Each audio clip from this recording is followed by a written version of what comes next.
imposto de renda, do IRPJ. Então, quem tiver alguma dúvida em relação a isso, das tabelas, né, das alíquotas, então a hora vai ser aquela ali, a gente tirar aquelas dúvidas. No dia da prova, vai acontecer alguma coisa com a minha cabeça que eu vou esquecer tudo. Não sei o que dá no dia da prova que eu esqueço tudo, sabe? Dá uma amnésia ali, a gente esquece tudo. Então, vamos dia 24 instalar para a gente tirar essas dúvidas, né? Eu tô assim, dizendo que provavelmente vai ser no dia 1º, por quê? Do dia 1º até o dia 11, na verdade, o ano letivo ele se encerra lá no dia 11 de dezembro, vai ser uma sexta-feira, né? Então, provavelmente ali o dia 1º até o dia 11 vai ser ali 1, 2, 3, 4 semana de provas, né?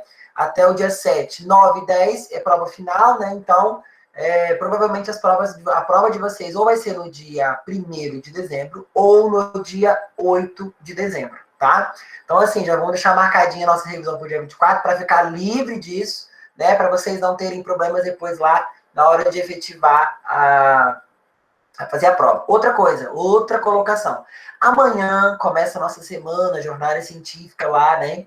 Eu sei que amanhã vocês não têm aula comigo, mas gostaria bastante que vocês participassem, interagissem, né?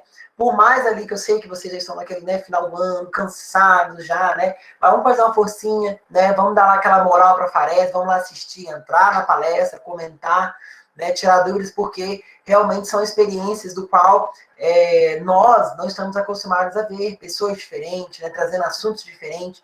Né? Vocês estão acostumados agora nessa nova realidade, entra na sala de aula remota, assiste aula, o professor fala, né? O tempo inteiro, e aí passa exercício, entrega e volta e prova, trabalho, é aquela coisa continuada, né? Então vamos, né, aproveitar que assim a faculdade, né, em comunhão ali com o Grupo Favene, tá realizando esse evento para a gente estar lá presente, participando. Espero ver o nomezinho de vocês lá, Cláudio, Graciele, Adriana, a Bruna sei que vai, né? Com certeza, né, Bruna? Já tá lá, Bruna. Não sei não, professor. Dona Bruna, Dona Bruna. Já tô cansada, eu quero férias. Oh, Jesus, eu sei, essa reta final é cansativa, mas eu prometo para vocês que o nosso conteúdo hoje não é um conteúdo chato, é rápido, tá? Eu tentei resumir o máximo possível, tirei só a questão ali de cálculos mesmo, né? Porque é uma coisa que vocês precisam saber. Todo contador tem que saber fazer isso, tá? Não saiam da faculdade sem saber, gente, o que é imposto de renda. Vocês não precisam saber todas as normas ali, reduzir imposto. Não, isso aí é uma coisa que só a prática, um curso especializado que vai conseguir trazer para vocês. Agora, saber entender as faixas, saber entender as alíquotas, isso vocês precisam saber. Por quê? Vai chegar momentos da vida de vocês que alguns dos familiares vão tirar dúvidas com vocês, ou até mesmo colega, vizinho, clientes, e vocês não vão saber? Gente, não dá, né? A gente tem que saber pelo menos o básico ali para se saber sobressair. Então, olha só, turma, o nosso conteúdo hoje, ele é IRPJ. Nós falamos do IRPF, que é o Imposto de Renda Pessoa Física. Falamos do lado IRRF, que é o Imposto Retido na Fonte, né? Imposto de Renda Retido na Fonte. E agora a gente vai tratar do IRPJ. A diferença do IRPF para o IRPJ é que um tributa a pessoa jurídica e o outro tributa a pessoa física. No fim das contas, sai do bolso da pessoa física, né? Porque ele é dono da empresa, então é óbvio que ele tem que se ordenar, né, se organizar para conseguir provisionar aquele saldo para pagar o IRPJ no final do mês ou no trimestre, de acordo com a tributação que ele está enquadrado ali. Lembrando, o imposto de renda pessoa jurídica, ele possui as mesmas diretrizes do que o imposto de renda pessoa física. Em tese, né, lógico, ele tem ali a natureza o quê? Arrecadatória, ele vai arrecadar o imposto que depois vai ser repassado para o governo federal, né?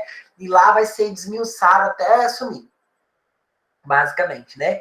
Porém, nessa métrica aí, o IRPJ ele se diferencia pelo fato das alíquotas do qual ele é tributado e a forma com que ele é tributado. Vamos lá. Olha que bacana esse resuminho ali, ó, esse conceito sobre o IRPJ. O imposto de renda para pessoas jurídicas, né, é o imposto cobrado e em específico para as empresas com cadastro jurídico, que possuem CNPJ, tá, pessoal? Bem como todas as empresas que são registradas, ou não, porque nós sabemos que existem empresas que são registradas nas juntas de cartório, né? Então, ali, o registro daquela empresa acontece de forma diferenciada do que as empresas que são registradas na junta comercial. Além de empresas estatais, Petrobras, né, nós temos ali, pertencentes a sociedades mistas, lembra que nós falamos? Sociedades mistas e comanditas simples, nós falamos brevemente sobre cada uma, e estabelecimentos em estado de falência ou negócios rurais. Estabelecimentos em falência, porque quando a empresa ela vem, né, consequentemente, a falir, ela possui uma massa falida, né? Essa massa falida, em obrigação, né, a nossa lei, a nossa Constituição, ela é muito intrínseca quanto a isso. Não é porque uma entidade, uma pessoa jurídica, ela está falida, que ela não vai deixar de contribuir com os impostos. Porque a massa falida, ela produz um efeito, né, que nós chamamos de efeito escada, que é o quê? Por mais que ela esteja ali não atribuindo valores, mas ela ainda precisa enviar as informações, mesmo que zeradas, mesmo que contendo divergências, você precisa enviar. Por quê? São informações de cunho pessoal, cunho fiscal, cunho federal, que vão transmitir dados para quê? Para alimentar a Receita Federal no futuro ou até mesmo no presente. Vamos dar um exemplo? A gente tem uma série de empresas brasileiras famosas que já quebraram ao longo dos anos, né? Mais recentemente, e assim, eu não sei se vocês, né, conhecem, mas a Eletrocity é uma empresa capixaba, né, uma empresa que vendia, né, geladeira, fogão, linha branca, geladeira, fogões, TV, rádio, tudo que fosse voltado para o elétrico, e ela era capixaba, nossa, aqui, ó, né, do estado do Espírito Santo. A sede dela era em Vitória, e ela quebrou. Porém, a Eletricity ficou com uma série de dívidas. E essas dívidas que a Eletricity ficou foram todas para a massa falida. Eu não sei se vocês já tiveram uma disciplina maravilhosa, que é perícia contábil. Não sei se vocês já tiveram, quem deu para vocês, mas é uma disciplina muito bacana. Eu, assim, particularmente adoro essa disciplina. Por quê? Em perícia, você estuda que a massa falida produz lucro. Olha que loucura, né? A massa falida, ela tem que te dar lucro para ela pagar o passivo que ficou lá descoberto. Mas como que isso funciona? Quando a empresa ela fale, né, ela quebra, né, o que é feito? É acionado lá um perito contador, ele vai fazer todas as análises lá para decretar falência ou em execução judicial, o juiz vai delegar alguém, né, de suma importância, de caráter específico, para coordenar as funções, as funcionalidades daquela empresa. Digamos que a pessoa responsável ali para administrar a massa falida seria a marciana. A marciana, ela vai separar a fatia boa da entidade e a fatia ruim. A fatia ruim é a massa falida. É onde não tem como você mais recuperar os seus ativos. A massa boa, que toda empresa possui uma massa boa, são os bens, né? Os direitos que ela possui a receber. E aí essa massa boa é rapidamente vendida, né? Aí acontece o processo de execução, né, judicial. É vendida para pagar os nossos passivos. Existe uma escala de pagamento. Quem recebe primeiro? Primeiro são os funcionários, departamento pessoal, que recebe tudo primeiro, na hora que está acontecendo a execução. Depois, governo, e aí entra o nosso IRPJ. Então, o governo ele começa a receber o IRPJ logo ali no começo, porque são tributos federais. Segundo, fornecedores, né? E aí, por terceiro, quarto e quinto, vão ser as outras dívidas. Dívidas com bancos, dívidas com financeiras, e por aí vai. Aluguéis, voluntários, e aí acontece essa quitação. Acabou o dinheiro? Não, nem tudo está perdido.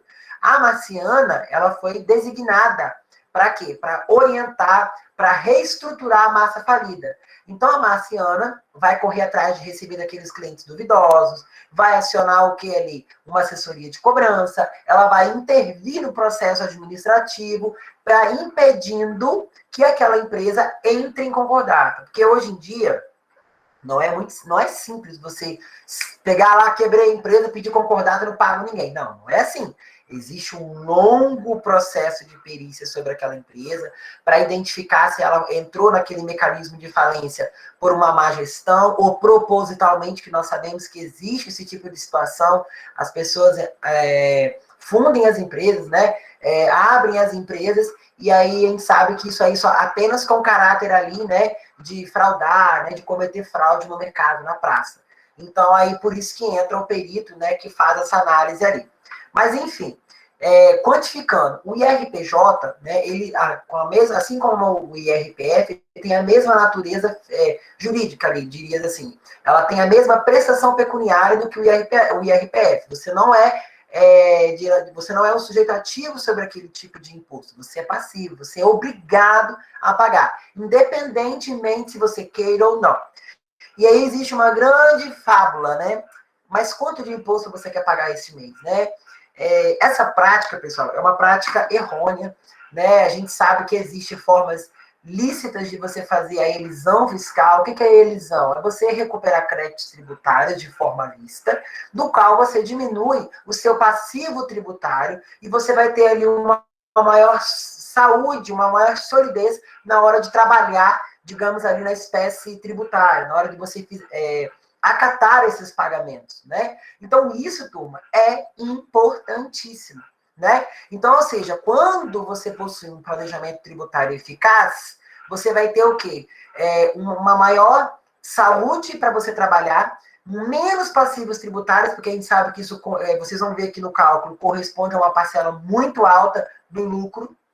É um valor que o governo pega e não devolve, né? Fica lá, né? Então, assim, se você tem mecanismos de recuperar, vamos recuperar, né? Vamos recuperar. E aí, quando que é feito esse procedimento com o IRPJ? Quando que é feito o recolhimento? Como que é feito isso? O IRPJ, ele é um imposto, como eu já falei, né, de cunho empresarial. Ele pode ser recolhido trimestralmente ou ele pode somente ter sido anualmente. Depende ali, né, do regime tributário do qual a empresa está enquadrada. Nesse caso aqui, se ele for lá pagar, né, trimestral, a gente sabe, né, que existe ali os meses, as datas básicas, ó, 31 de março, 30 de julho, 30 de setembro e 31 de dezembro. 4 trimestres correspondem ao exercício, né, social. Por algum motivo ele queira arrecada mensal. Ok. Se tiver disponível lá para a entidade, para o regime tributário dele, ele pode. Olha que pergunta de prova bacana. Será que eu posso arrecadar, né? Lógico que tem que ter todo um envolvimento na pergunta, né? Mas será que eu posso arrecadar o meu IRPJ mensal ou semestral? Como que funciona isso, né? Porque isso, né, já foi feito dessa forma para dar uma maior saúde e tempo para pagamento do empresário, mas também para ter uma maior receita trimestral. Porque vocês devem saber, vocês devem ter visto isso em contabilidade tributária, ou é direito tributário, não lembro bem qual que era a matéria, mas o governo ele também faz pagamentos trimestrais, né?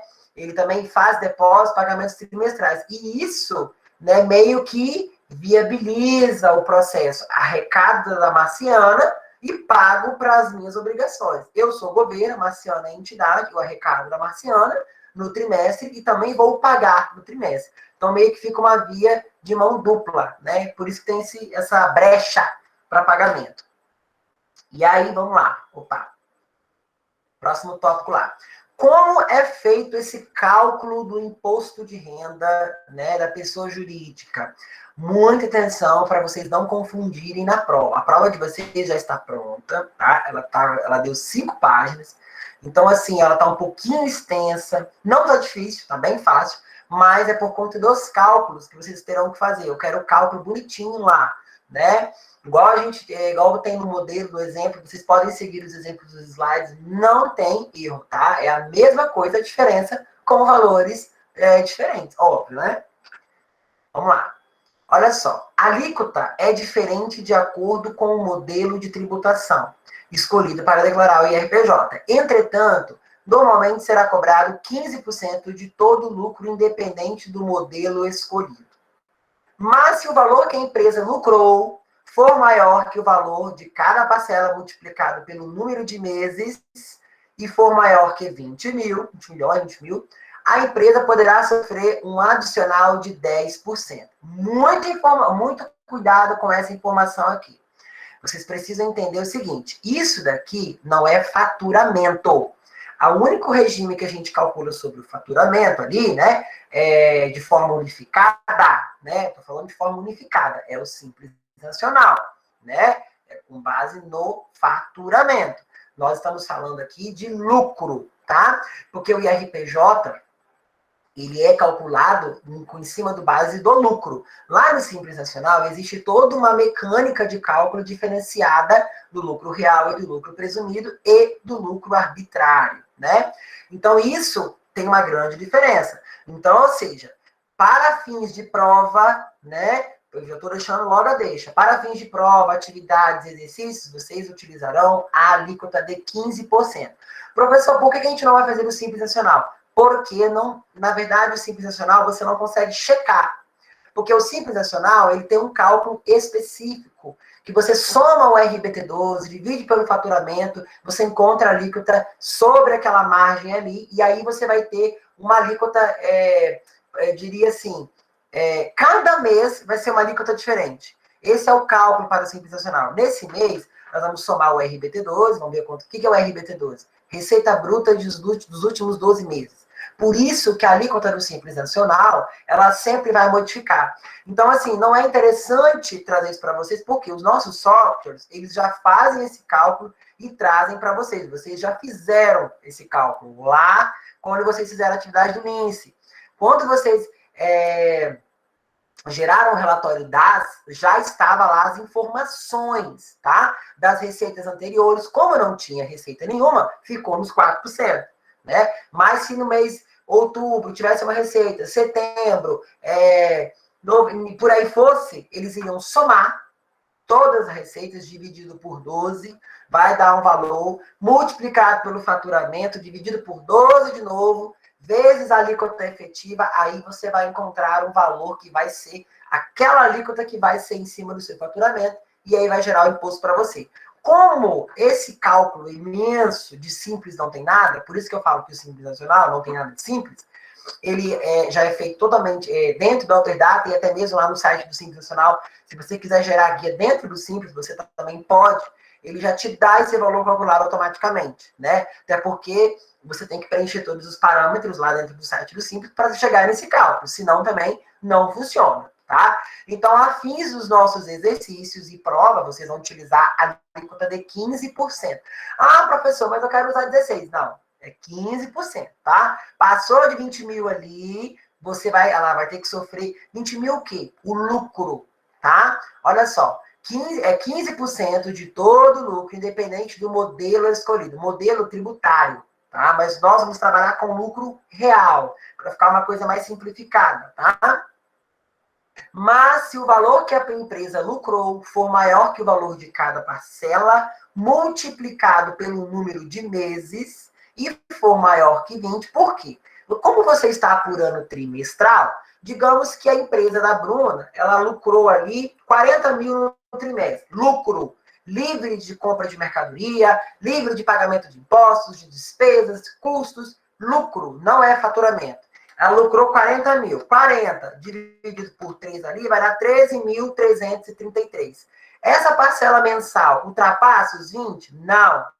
Então, não vamos fazer o cálculo do adicional. Se ultrapassa, a gente pega uns 10% em cima do lucro e aí vai dar o valor que a gente precisa. Ali na frente tem um exemplo, eu vou explicar para vocês, demonstrando que é mais fácil para vocês entenderem. Essa ferramenta não tem nenhuma plataforma que você consiga calcular digitalmente igual o IRPF. Tem que ser lá na mãozinha mesmo, né? Não tem jeito. Modelos de tributação.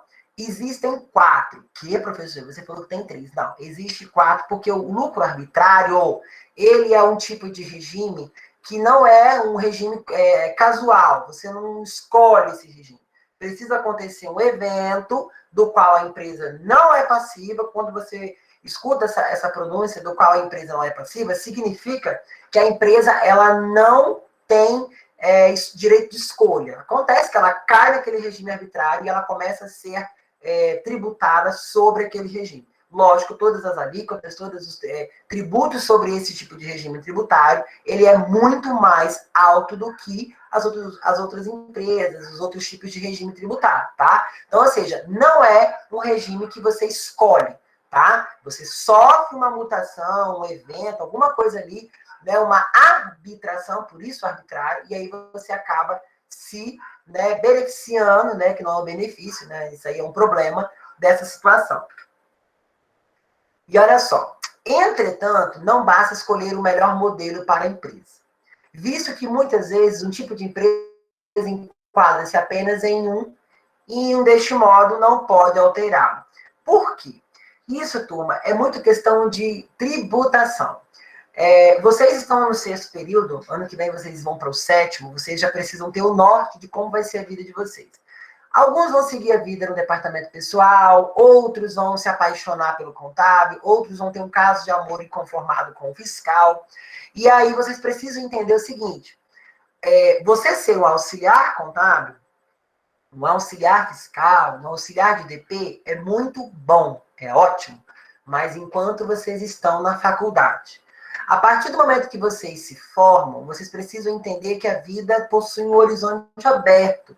E assim, nós temos diversas oportunidades, diversos ramos do qual vocês podem se aprimorar, né, se enquadrar. Então, no 7º período, foi quando na minha experiência, né, até porque eu não tive muitas outras habilidades, tudo que eu aprendi de contabilidade, né, de outros departamentos eu aprendi sozinho, ou com as pessoas que, né, do próprio departamento que iam tirando dúvidas, e eu fui aprendendo, mas eu sempre trabalhei no fiscal, então sou um amante do fiscal, gosto demais do departamento fiscal, né, é uma escola aquilo ali para contabilidade, né, você entende muito de tributação, você começa a olhar para uma empresa e já vê a possibilidade de uma elisão, né, de uma recuperação lista de créditos. Então, assim, possui uma infinidade de portas, mas comecem, a partir de agora, a entender qual ramo que vão seguir, né?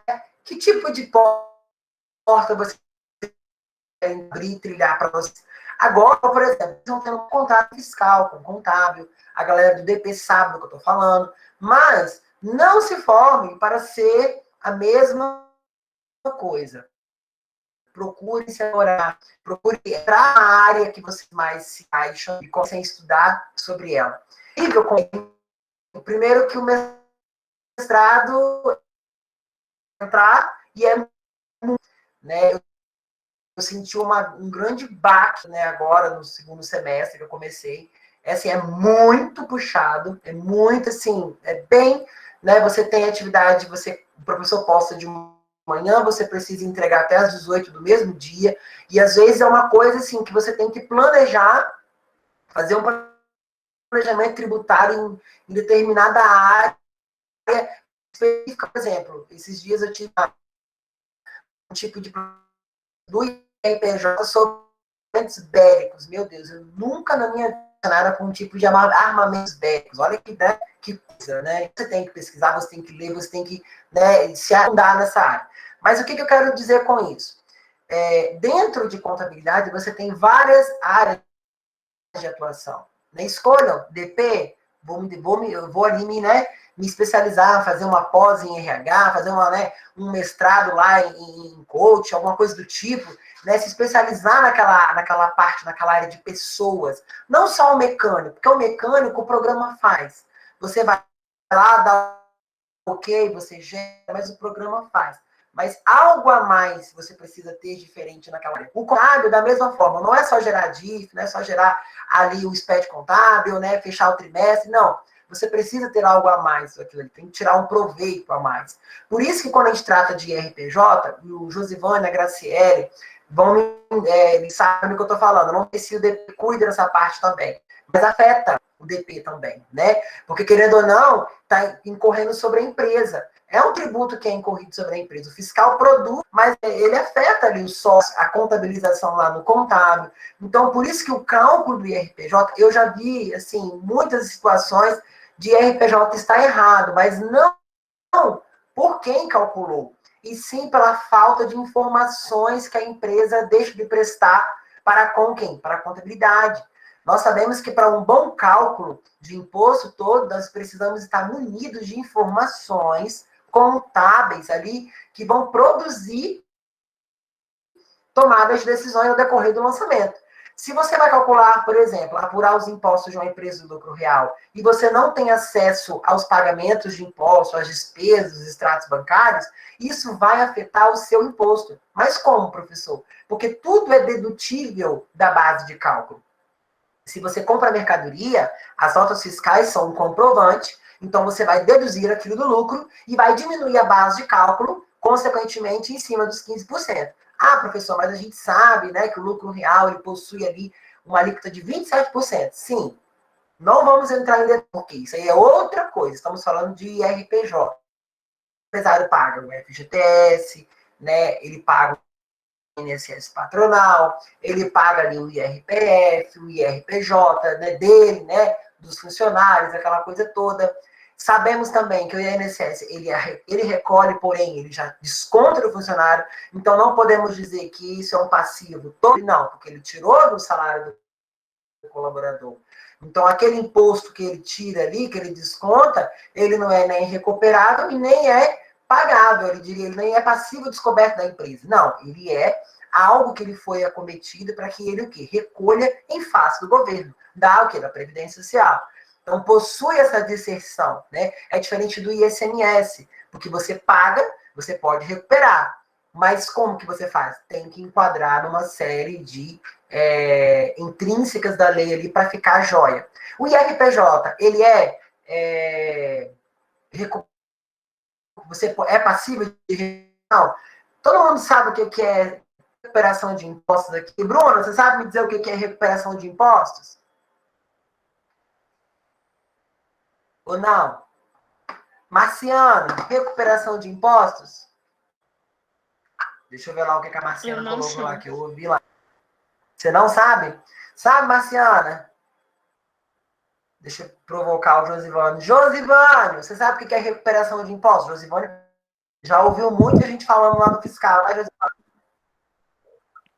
Até onde eu sei, é quando tem, por exemplo, o diferencial de alíquota que você vai pagar a mais, aí você aproveita isso como crédito, tipo o ICMS. Seria isso? Também, é isso também. Você pode fazer dessa forma também. Sim, é isso também. Só que quando a gente fala de impostos, no termo geral, existem os impostos que são, né, passíveis de recuperação por atividade.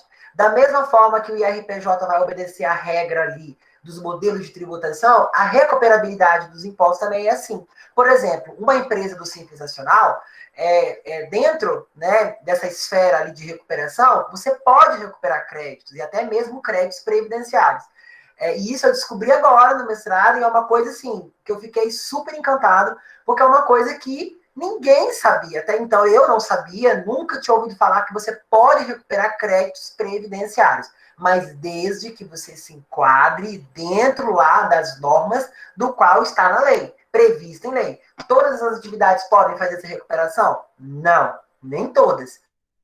Mas existe uma grande parcela que se beneficia disso. Quem vai saber disso? A pessoa que se especializou naquela parte de tributação e está se desenvolvendo naquilo ali para conseguir trazer um melhor feito prático para o cliente, para a pessoa que vai esperar. O IRPJ é passivo de recuperação? Não, pessoal, não é. Por que não? Ele é secundário.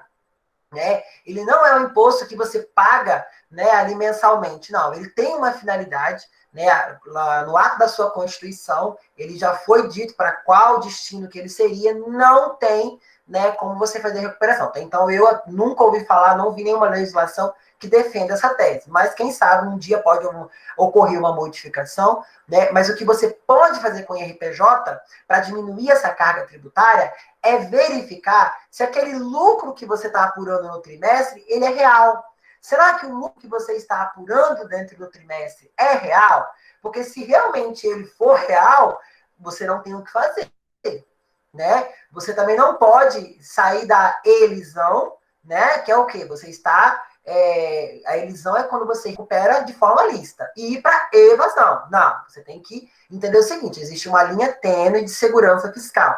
Vamos recuperar o crédito de forma lícita, dentro da lei. Porque não adianta você informar uma nota fiscal lá para o governo, que não é verdadeira, porque depois de 5, 10, às vezes 4 anos, 11 meses, 5 dias, a Cefaz vai lá e te multa, te fiscaliza. E aí? Aí você tem que pagar todo aquele passivo descoberto de 4 anos, tem que informar tudo de novo, dar um trabalhão para o fiscal, para o contábil, tem que retificar tudo, vira uma bagunça só.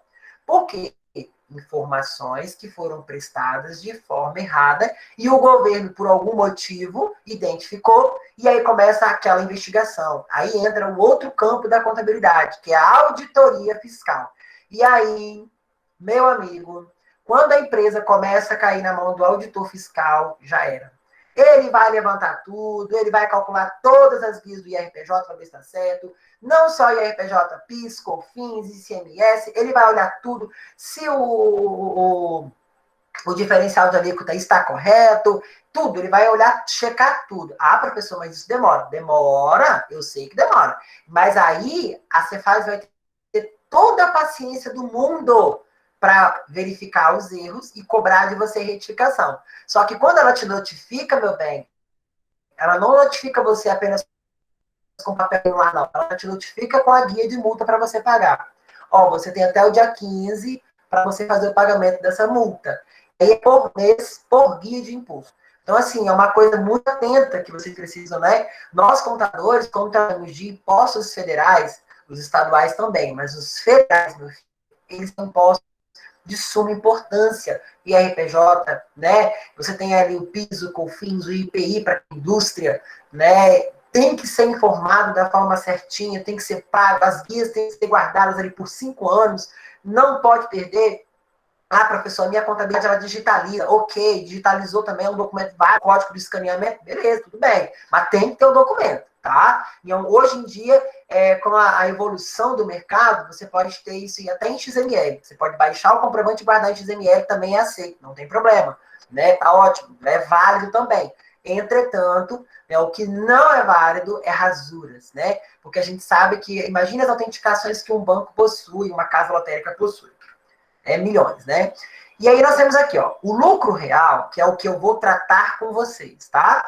Nós sabemos que existe o simples, o lucro arbitrário, o lucro presumido, mas todos eles possuem uma esfera que gira em torno dos 15%. Mas por o lucro real ser o regime tributário das grandes empresas, dos bancos, das cooperativas, né? E assim, fica de maior visualização, todos os detalhes do simples, do lucro presumido, você aprende na prática. Agora, o lucro real é interessante você saber, para quê? Para uma dissertação, para uma tese de uma faculdade, uma tese de conclusão de curso, de mestrado, de pós-graduação. Você precisa se inteirar desse assunto para você concluir, né? Então, a gente sempre usa o lucro real como exemplo, porque ele é o último regime ali na escala de tributação e é um dos regimes mais fáceis para trabalhar, mas é um dos regimes mais complicados na fiscalização. É mais visado. Por quê? Tem uma grande fonte de circulação de moeda dentro daquela empresa que possui esse regime. Porque quando você utiliza a palavra lucro real, é a realidade da empresa, né? Quando nós chegamos no real, o que ele significa? Eu já falei isso para vocês em outras aulas, mas vamos dar uma relembrada. Você apurou todas as entradas e todas as saídas, né? Dentro daquele mês ali, todas as entradas vão ser descontadas da sua receita, todas as despesas inerentes à atividade. Precisa ser, né, dentro da atividade. Por exemplo, se você pega o dinheiro do caixa da empresa para chupar um picolé, não, essa despesa não entra como passivo de aproveitação. Agora, se você pega lá, você está viajando, a gasolina do combustível do seu carro, mas que você usa para vender um produto, para prestar o serviço, essa gasolina entra como insumo. E aí é passivo de aproveitação. Então, você pega aquela despesa e diminui a receita. E aí, com isso, a sua base de cálculo tende a ficar menor. Ah, professor, uma troca de óleo do carro que eu uso da empresa? Também. Borrachas? Também. Se está dentro da atividade, se está dentro do negócio e lá na legislação estadual te autoriza, lembrando, eu estou falando de forma aberta. Porém, você tem que obedecer à legislação estadual de cada unidade federativa. Cada estado possui a sua legislação. Eu já citei para vocês alguns exemplos. Aqui no Espírito Santo, o alho é tributado, feijão é tributado, amendoim, frutas secas, ameixa seca, tudo tributado. O que é tributado? Tem uma alíquota estadual do qual aquele produto passa por uma base de cálculo e chega no valor do ICMS do imposto. Porém, no nosso estado vizinho, aqui do lado do Rio de Janeiro, o alho não é tributado. Né? Ele é tributado, porém, ele é isento. É o produto que não paga o ICMS. Então, ou seja, por aí você já vê que é uma guerra fiscal. Já ouviram falar desse termo, guerra fiscal? É porque um Estado tributa de um jeito, outro Estado tributa de outro jeito. E por aí vai. Então, quando você compra algo em outro Estado, quando esse produto chega para você, ele sofreu, né, uma substituição. E aí, se aqui ele é tributado e lá é substituição, você paga a diferença. É o caso que o Juninho estava comentando, né? Em algumas situações você pode aproveitar o valor pago daquela guia, mas depende muito da atividade, depende muito do ramo de negócio do qual você está trabalhando. Então, ou seja, não é simplesmente pegar qualquer nota fiscal e sair creditando, debitando, não é isso. Em contabilidade, vocês vão ouvir o resto da vida falar de crédito e débito. E posso dizer para vocês, todo dia muda. Todo dia atualiza, todo dia existe ali, né, uma modificação, uma alteração na legislação, um dia outro dia passa a não ser, e por aí vai. Como que eu consigo, professor, ficar por dentro? Por mais que você seja um bom escritório de contabilidade, uma boa assessoria, você precisa contar com uma ferramenta que vai todo dia te dar atualização tributária. Nós utilizamos essa ferramenta como o Econet, né, como o e-auditoria, o IOB, que são ferramentas que te possibilitam você verificar se teve alguma mudança dentro do período. Ah, não teve, ou não é para mim, não tem nada que se encaixa, ok. Mas precisa de ter um profissional que faça essa leitura diária. Por quê? Se só tiver e não ler, continua errado do mesmo jeito, porque é lei. Quem gosta de ler Constituição? É um saco, né? Aquele monte de alínea, aquele monte de artigo, mas é preciso. No nosso ramo, é preciso. A não ser que você queira, né, terminar o curso, não quero mexer com contabilidade, eu quero ser dono do meu negócio, bababá, blá, beleza. Mas até para isso você precisa ter um pouquinho de acesso à legislação, porque senão você também fica perdido nas suas operações. Vamos lá, galera, olha só. Esse daqui é o exemplo, tá? Do cálculo do IRPJ de forma simplificada, tá? Para as empresas do lucro real. Bem simples, tá? Olha só. O lucro real apurado no segundo trimestre de 2009 foi de R$90 mil. Beleza.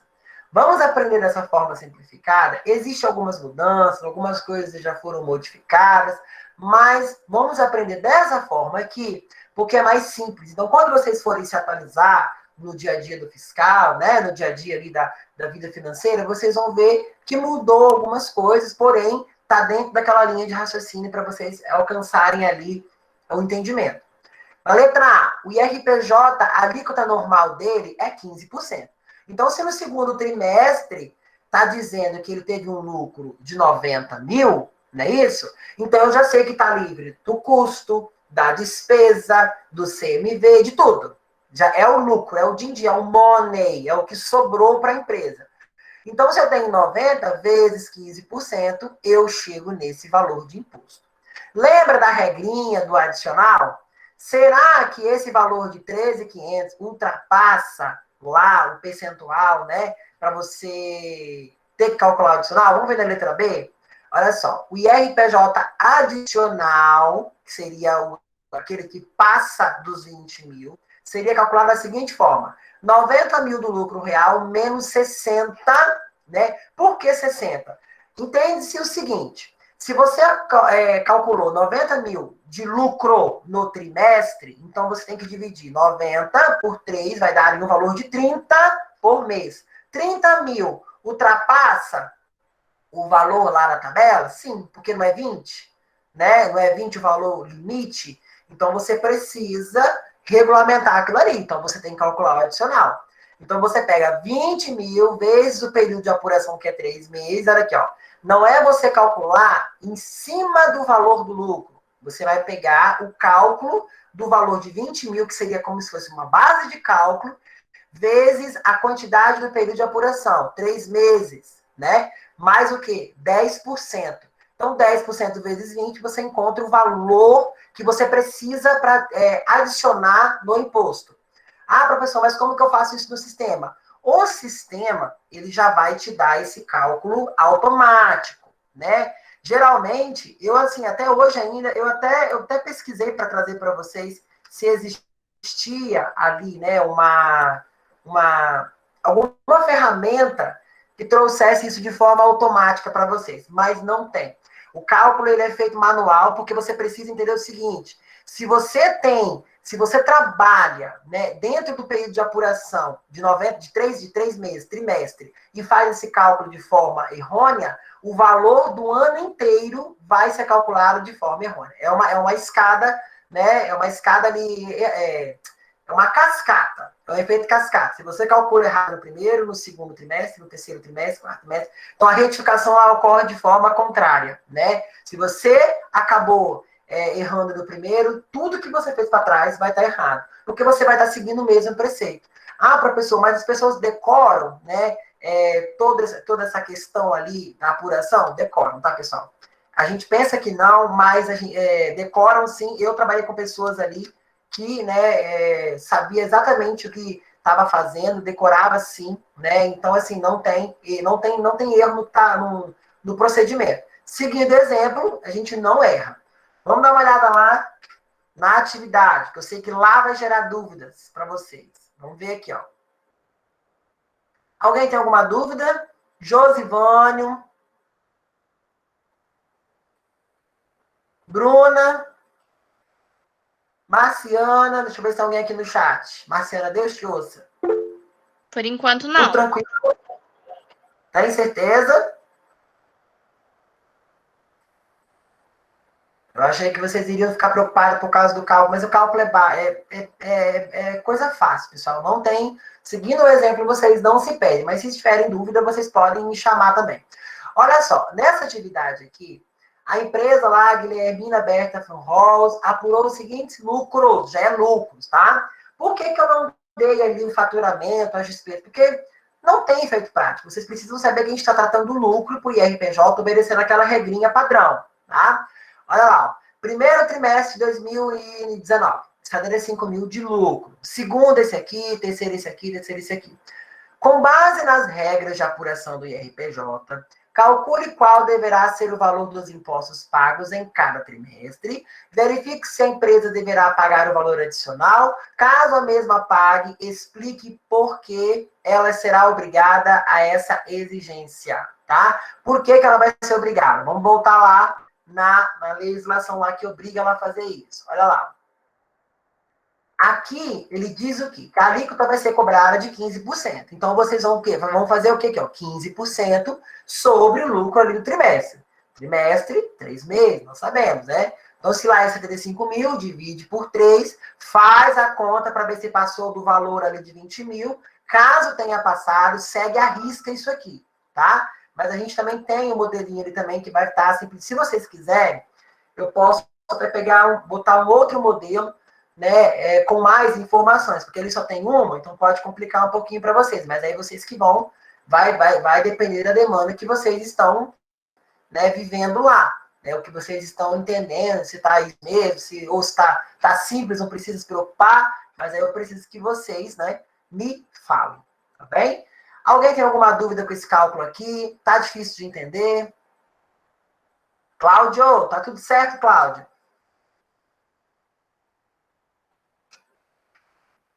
Ei, Cláudia, cadê você, Cláudia? Vamos esperar pelo exercício. Ana Carolina, tá tudo bacana? Graciele, Lara. Lara! Boa noite, Lara. Tá tudo certo, Lara? Posso cobrar na prova? Todo mundo vai fechar. Gente, eu quero que vocês fechem essa prova, hein? O Josivane, ele não vai sentir dificuldade porque ele já faz isso. Ou não, Juninho, você não faz, você calcula o IRPJ ou não? Compartilha com a gente aí a experiência sua. Acho que não, né?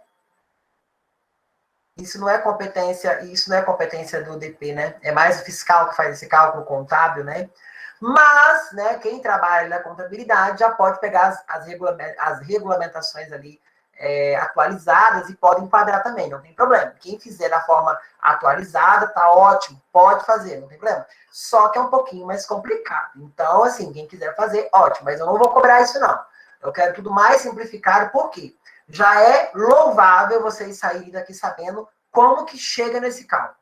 Não precisa exatamente saber da forma que tem que ser ali, não. Mas pelo menos encontrando um norte já é o suficiente. né? Já vai te dar uma direção se um dia alguém te perguntar, hein, vem cá, como que é feito o cálculo do IRPJ? Você já sabe que ele é feito o quê? Trimestral, ou ele pode ser feito anual, ou, né, de acordo com o regime que a empresa aderir. E quem está adepto a isso? Empresas que faturaram lá tantos milhões por ano, né? Regime do lucro real, lucro presumido. No Simples, já vai tudo dentro da mesma guia. Então, vocês já vão ter uma pequena bagagem que vão auxiliar lá no dia a dia de vocês, tá? Porque se tem uma coisa que é frustrante é quando alguém pergunta algo do tipo e a gente não tem palavras, né? Infelizmente, a gente não sabe responder e isso é muito chato, né? Mas, Marciano, o pessoal que estiver fazendo, se sentir dúvida, pode me chamar, tá? Eu ajudo vocês sim, não tem problema não. A gente está aqui para isso, para viabilizar o processo.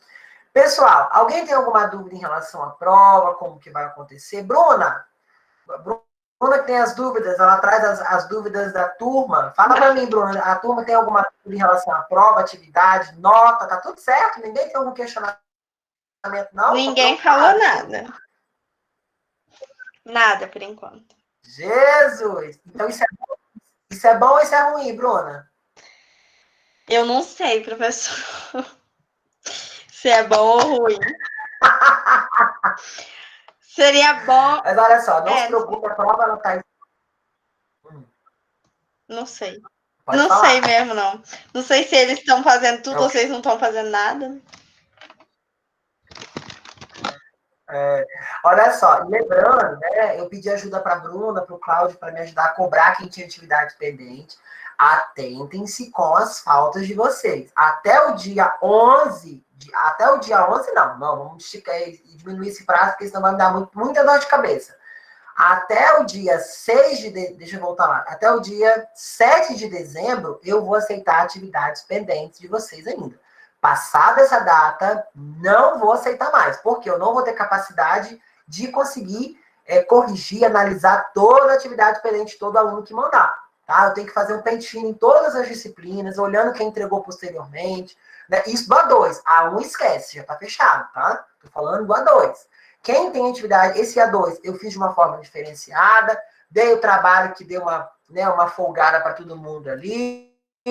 Né, as atividades que eu fiz são pouquíssimas atividades em presença, né, a gente realmente estava já muito presente na sala de aula para conseguir estar ali, né, para ganhar a presença. Então, assim, já fui bem enfático nessa área aí. Não deixem para a última hora. Eu sei que isso é muito comum, né, eu sei como que é, a gente trabalha fora, tem compromisso, mas quem tem atividade pendente, devolva, tá? Eu acho que nessa turma já tem pessoas que estão com 18 faltas. Então, ou seja, uma atividade sem entregar, né?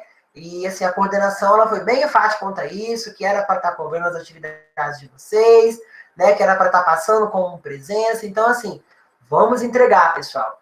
Né? Não estou proibindo, receba atrasado, não tem problema, mas não deixe de entregar. Porque também imagina, a gente prepara um conteúdo lá, com todo cuidado, pensando em vocês. Porque quando eu preparo o material para vocês, eu estou querendo preparar algo para vocês utilizarem lá fora. Né? A teoria básica, o que é isso? O que é aquilo? Isso daí vocês aprenderam lá no primeiro período da teoria da contabilidade. Vocês agora estão indo para o 7º período, vão se formar daqui a um ano, né? Vão pegar lá o canudo lá do diploma, e aí? Vocês não vão saber fazer uma coisa tão simples, tem segredo? Não tem. Mas, assim, não deixem de fazer, que a oportunidade é única. Eu sei que nós estamos, né, em aulas remotas, aulas sincronas, né? Vocês estão aí, eu estou aqui. Mas a intenção é que vocês, assim, atribuam um nível máximo ali de entendimento, pelo menos nessas esferas, né? Nas esferas ali, o que vocês vão utilizar no dia a dia de vocês. Tá bom? Mas lá no exercício, Marciana, Ana Carolina, a Bruna, galera aí da turma de vocês sentiram dificuldades, me contatem. Não fique com vergonha. Às vezes eu demoro, porque às vezes eu estou respondendo outros alunos, tem uma fila de espera, e aí eu vou respondendo por ordem de conversa, né? Aí quando eu não perco alguém tem que me cobrar. Então eu falei, Bruna, se eu demorar a responder, manda interrogação. Marciana é uma delas, manda interrogação que eu vou lembrar. Então, ninguém tem mais dúvida. Ei, gente, essa turma é excepcional, hein? Esses meninos do 6º período. Vinícius, fala para mim, Vinícius. Tudo certo com o cálculo do IRPJ? Posso cobrar na prova? Será que o Vinícius está me escutando, Vinícius? Tudo certo? Vou cobrar aí, Vinícius. Vou cobrar, vou fazer a prova inteira de cálculo de RPF, RPJ, mas é tudo simples, né? Não tem segredo. Você tem ali o IRPF, você tem a plataforma lá que você confere se está correto. A única coisa que você precisa fazer é o cálculo e demonstrar que você chegou naquele valor. Beleza? Então, pessoal, se vocês não têm mais dúvidas, eu vou estar encerrando. Olha só. Outra colocação. Em relação aos trabalhos. Teve algumas pessoas dessa turma que me perguntaram por que a nota da Bruna foi uma coisa, a nota da Marciana foi outra, só reforçando, tá? Não vou dar nome aos santos, mas o que acontece? A nota ela é individual. Cada um participou de uma forma diferente, cada um interagiu de uma forma diferente e cada um foi avaliado de uma forma diferente. Então, às vezes, dentro de um grupo, uma pessoa se destacou mais, trouxe mais conhecimento, mostrou mais segurança nas afirmações. Então, por isso que a nota do trabalho ela é diferenciada para um e para outro. Mas houveram grupos que todo mundo tirou nota máxima. Ótimo, todo mundo se destacou, todo mundo falou alguma coisa e trouxe, né, alguma coisa ali de substanciado. A turma do contábil lá, que acho que foi o grupo da Bruna, não sei se foi da Bruna ou se foi dos meninos, que não tinham, né, as demonstrações, eu, né, isentei aquilo ali porque eu sabia que não ia ter como a gente fazer o processo dentro lá do contábil. Eu entendi que aquilo ali ia dar muita demanda e não ia ter um feito prático legal, né? Então, eu isentei aquilo ali. Talvez, às vezes as pessoas podem pensar assim, mas o grupo deles, né, ficou menos conteúdo. Não é menos conteúdo, não tinha como ser feito. Então, por isso que impossibilitou. Mas aqueles que tiveram a chance de mostrar a informação, de explicar o conteúdo, né, eu cobrei bonitinho lá. Ficou tudo bacana. Beleza, pessoal? Então, sem mais delongas, vou me despedir de vocês. Carol, você tá aí, Carol? Carol não deu boa noite. Achei até estranho, hein, Carol? Tô sim, é que eu cheguei Cadê, atrasada. Carol?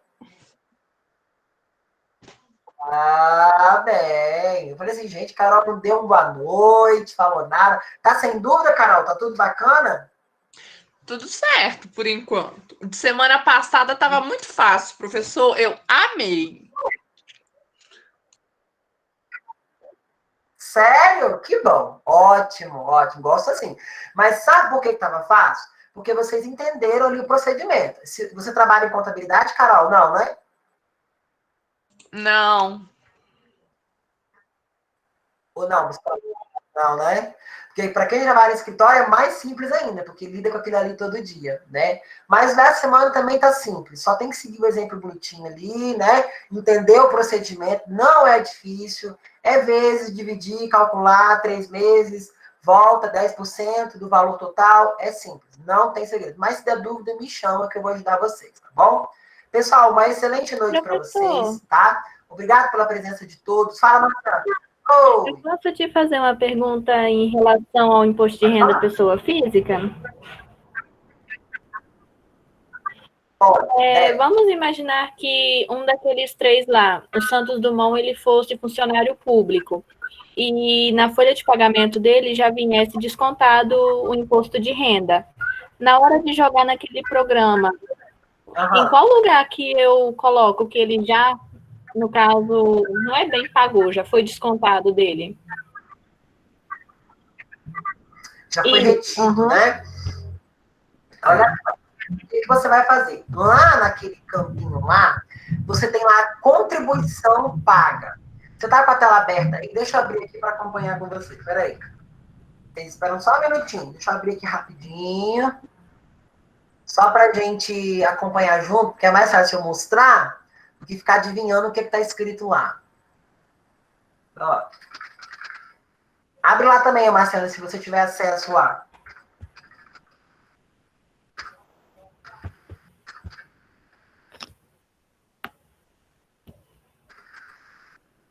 Mas tem sim. Esse cálculo ali para a pessoa física, né? Ele... Simulação da alíquota efetiva, esse daqui. Ele é um pouquinho diferente, mas ele tem a mesma coisa. Ele só muda lá porque o funcionário público, Marciana, ele automaticamente ele não tem da onde ele falar que não recebeu, né? Que não descontou, que não tem que pagar, né? Porque imagina, né? Você ali Você quer o cálculo mensal ou anual? Mensal, né? Tanto faz, professor. Tá, vamos lá. Deixa eu só abrir aqui que tá a minha internet está naquele modelo. Pera lá. Só para mim te mostrar o campo. A contribuição previdenciária você tem, correto? Sim. Né? E a contribuição, o retido na fonte, você também tem? Professor, no O valor caso... do retido, porque provavelmente quando você... No Pode caso falar. do exemplo ali, não tem nenhum que teve isso. Foi só uma curiosidade minha mesmo. Sim, mas é porque o que eu quero entender é se esse imposto retido na fonte, se você tem esse valor, ou você quer descobrir o quanto que é isso que eu não entendi. Não, no caso eu teria esse valor. Ah, tá. Aí, lá na vai ter, aqui tá demorando para carregar para mim, mas você tá com ele aberto aí? Você conseguiu abrir ele aí para você? Ou não? Sim, consegui. Você tem a previdenciária, vai ter um campo que você vai informar se foi retido na fonte. Tem lá IRRF.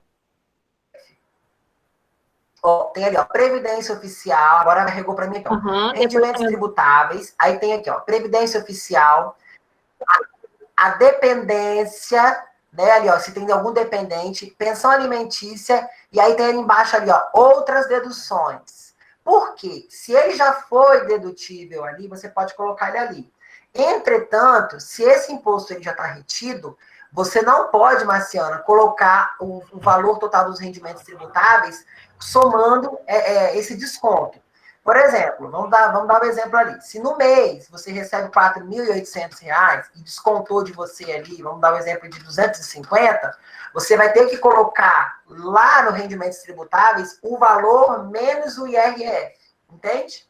Porque a base de cálculo diminui, ele já foi retido na fonte. Aqui você faz uma simulação para impostos que você ainda vai recolher. Entende? Entendi. E aí, no caso, ali embaixo, quando gera o resultado, em vez de pagar, pode ser que a pessoa seja restituída, né? Pode ser que a pessoa seja restituída. E aí, o que acontece? Isso acontece muito, por exemplo, você é funcionária pública e já está descontando lá na sua fonte. Então, você já sabe que aquele valor ali, ou você vai ser restituída, ou, né, provavelmente você vai uma parte volta, outra não. Mas digamos que você tem um segundo emprego.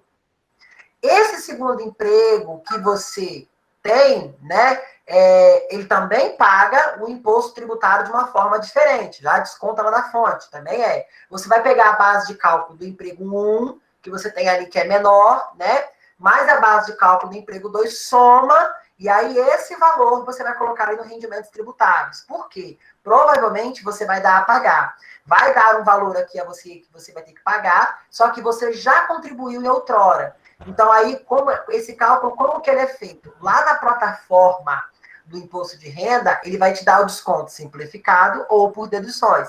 Geralmente, quando você não tem dependente, quando você não tem muitas informações fiscais, não compensa você utilizar a forma completa. Compensa você utilizar a simplificada, que é o desconto de 20% e pronto, acabou, e você não paga nada. Entendeu? Entendi sim. Eu perguntei porque a minha futura sogra, ela é funcionária pública. E a irmã dela sempre faz a declaração dela. E ela queria que eu fizesse. Sim. Só que, pelo que eu vi, eles estão declarando de uma certa forma errado. Então, eu não quero esse pepino para mim. Aí, você tem que tomar muito, muito, muito, muito cuidado com isso. Porque quando você pega uma declaração dessa para fazer, se ela já está errada, mas o que você identificou de errado lá? Tem uns valores meio errôneos ali, sei lá.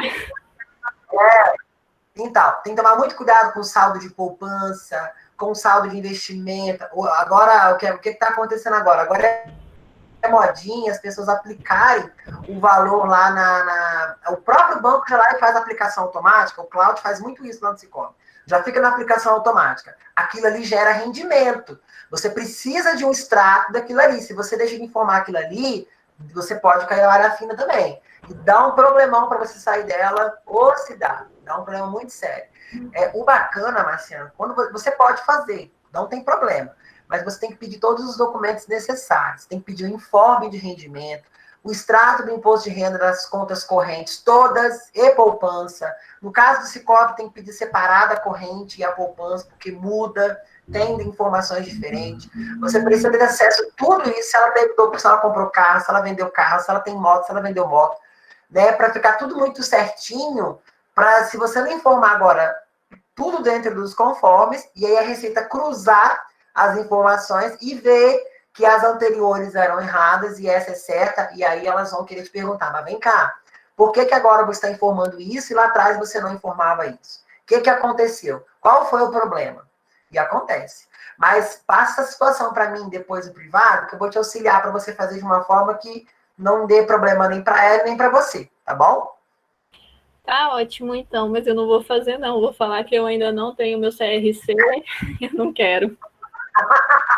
Para que você vai fazer o curso ainda, sabe? Assim, dá aquela, né? Aí depois você faz. Mas aí você consegue depois resolver isso também. Pode ficar tranquilo. Pessoal, sem mais delongas, né? Vamos lá despedir de vocês. Eu sei que o pessoal já tá mudo ali, né? Muitos estão querendo já jantar. Vamos lá. Olha só. Qualquer dúvida em relação à nossa prova, a nossa próxima aula vai ser de revisão. Como vai acontecer a revisão? Nos mesmos moldes da revisão passada. Eu vou fazer perguntas para cada pessoa que estiver na aula. Quem não estiver na aula, falta, tá? Então, ou seja, eu vou estar aqui com a minha lista de presença impressa. Marciana Bulião da Silva, pergunta. Bruna Ponat da Silva. Caroline Pagum, pergunta, né? Se errar, não tem problema, mas eu quero ouvir a voz, tá? Nós vamos fazer uma revisão junto ali, vamos fazer cálculo do IRPJ e IRPF juntos ali, e é isso que eu quero, tudo junto e misturado, beleza?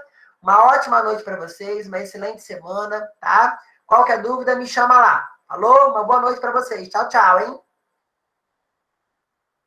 Ah, tá. Eu quero uma boa noite do povo aí, um áudio, hein? Boa noite. Boa noite, professor. Agora fica.